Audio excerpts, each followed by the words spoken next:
Hello guys, this is Mukesh Mac and welcome to Mukesh Mac YouTube channel. तो आज के इस वीडियो के अंदर हम 3 ऐसी चीजों के बारे में बात करने वाले जो कि हर एक एल्बम डिजाइनर को पता होनी चाहिए। कोई भी डिजाइनर या फिर एडिटर जब भी एडिटिंग सीख रहा होता है तो वो एडिटिंग एंड सॉफ्टवेयर के ऊपर तो बहुत ज्यादा ध्यान देता है, बट ऐसी बहुत सारी चीजें होती है जो कि हर एक एल्बम डिजाइनर को तभी पता चलती है जब उसके पास बहुत ज्यादा एक्सपीरियंस आ जाता है। तो मेरे एक्सपीरियंस के थ्रू 3 ऐसी आज चीजें शेयर करने वाला हूँ, 3 ऐसे टिप्स शेयर करने वाला हूँ जो कि आपको डिजाइनिंग के लिए बहुत ज्यादा काम आने वाले। ओके, सो वीडियो को एंड तक देखते रहिए। So let get start.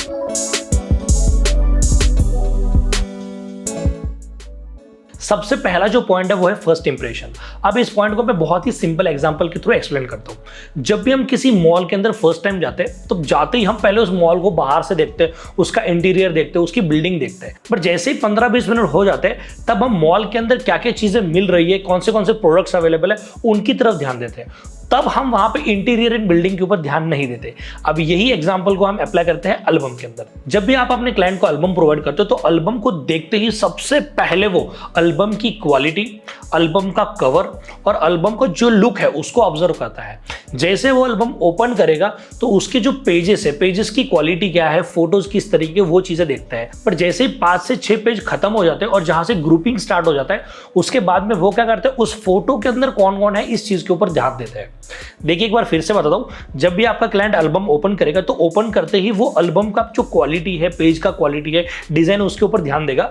But जैसे ही 4 से 5 पेजेस हो जाएंगे और ग्रुपिंग स्टार्ट हो जाएगा, फिर वहां पे वो क्या करेंगे, ग्रुप के अंदर कौन कौन है, वेडिंग के अंदर कौन कौन आया था, फोटो के अंदर कौन कौन है, इन चीजों की तरफ ध्यान देते हैं। तो इसका मतलब क्या है, आपको सबसे ज्यादा जो काम करना है वो कवर के ऊपर करना है और स्टार्टिंग की जो डीएम पेजेस होते हैं उसी के ऊपर करना है। अब मैं आपको बहुत ही सिंपल क्वेश्चन पूछता हूं, आप मुझे इसका आंसर बताना। जैसे क्लाइंट पूरा एल्बम देखेगा तो लास्ट में अगर आप उसको पूछोगे कि इसमें मैंने कौन से पीएनजी यूज किए थे या फिर कौन से कलर का डिजाइन ज्यादा यूज किया है, उसको बिल्कुल भी पता नहीं होगा। वो सिर्फ और सिर्फ फोटोज के ऊपर ध्यान देगा।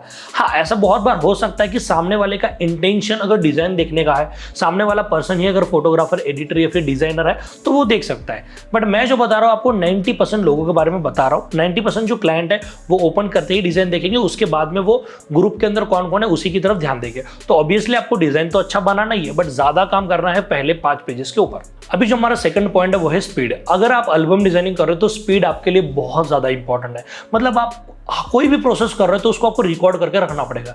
जैसे आप ब्राइटनेस भी एडजस्ट कर रहे हो, हाईलाइट भी एडजस्ट करो, तो हर एक चीज का आप एक्शन बना करके रखो। फॉर एग्जांपल मैंने क्या किया, हाईलाइट को थोड़ा सा कम किया और उसका एक्शन रिकॉर्ड करके रखा। तो जब भी मुझे हाईलाइट किसी फोटो के ऊपर ज्यादा लगेगा मैं उस एक्शन को अप्लाई करूंगा। अगर वो कम पड़ रहा है तो और एक बार अप्लाई करूंगा। बट इसी तरीके से जो चीजें आपको बार बार लगती है उन सब का आपको एक्शन रिकॉर्ड करके रखना है। अब मैं बताता हूँ कि किस किस चीज का आप एक्शन रिकॉर्ड कर सकते हो।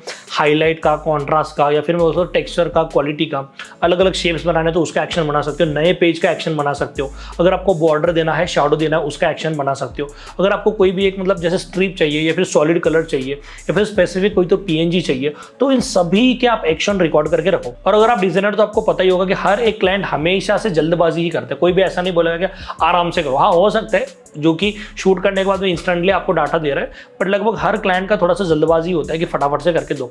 तो ये चीज याद रखो, क्योंकि अगर आपको कोई चीज करने में, मैं बोल सकता हूँ अगर 2 क्लिक करने पड़ रहे हैं तो एल्बम में वो चीज अगर आप 50 बार करो तो 100 क्लिप आपके बच जाएंगे। अब थोड़ा सा स्पीड बनाने के लिए आप और क्या क्या कर सकते हैं इसके बारे में हम बात करते हैं। सबसे पहले हम एक्शन रिकॉर्ड करके रख सकते हैं, उसके बाद में हम एक्शंस डाउनलोड कर सकते हैं, उसके बाद में हम प्रीसेट्स को डाउनलोड कर सकते हैं, और उसी के साथ साथ हम अपने खुद के पीएसडी फाइल्स क्रिएट करके रख सकते हैं। उसके बाद में सबसे इंपॉर्टेंट, जो आप पीएनजी बार बार यूज करते हो, जिन डिजाइन को आप बार बार में यूज करते हो, उन सबको अलग करके रख सकते हो। इसी के साथ साथ फॉर एग्जांपल समझो आप पीएसडी फाइल्स को यूज करके डिजाइन करते हो, तो आप पहले ही क्या करो, फॉर एग्जांपल पहले पेज के ऊपर 5 फोटोज है, मतलब पहले पेज के ऊपर आप 5 फोटो डालने वाले हो, तो 5 फोटो के हिसाब से पीएसडी पहले ही अलग कर लो।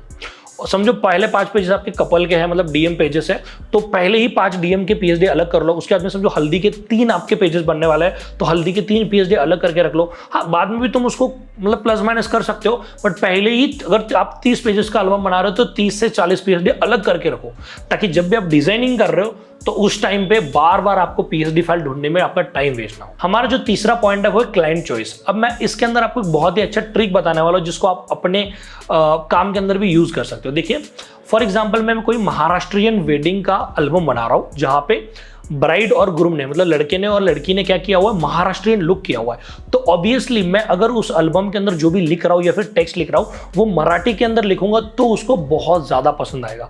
या फिर स्टार्टिंग के जो डीएम पेजेस है 4-5 पेजेस है, अगर आप उसके अंदर उसके लैंग्वेज में टाइपिंग करते हो तो वो बहुत ही नेक्स्ट लेवल लगेगा। ठीक है, उसी के साथ साथ अगर आपने समझो कोई भी एल्बम के ऊपर कोई तो नीचे कोट लिखा हुआ है, जैसे कि हम बाय डिफॉल्ट कोई भी पीएचडी यूज करते हैं या फिर पीएनजी यूज करते हैं तो उसके अंदर बाय डिफॉल्ट कोई तो कोट्स लिखा होता है। तो अगर उसके अंदर आप उनके फैमिली का नाम ऐड करते हो, उसी कोट्स को थोड़ा सा मॉडिफाई करते हो, उसी कोट के नीचे उस कपल का नाम डालते हो तो उनको बहुत ही ज्यादा अच्छा लगेगा। तो इस तरीके से आप अपनी क्लाइंट की चॉइस पहचानिए और उसके हिसाब से भी काम आपको करना है। तो दोस्तों यही था हमारा आज का वीडियो। आई होप आपको वीडियो बहुत ज्यादा पसंद आया होगा। अगर आपको वीडियो पसंद आए तो वीडियो को लाइक कर दीजिए और कमेंट बॉक्स के अंदर बताइए कि नेक्स्ट वीडियो आपको किस टॉपिक के ऊपर चाहिए। सो मिलते हैं हमारे नेक्स्ट वीडियो के अंदर, तब तक के लिए गुड बाय।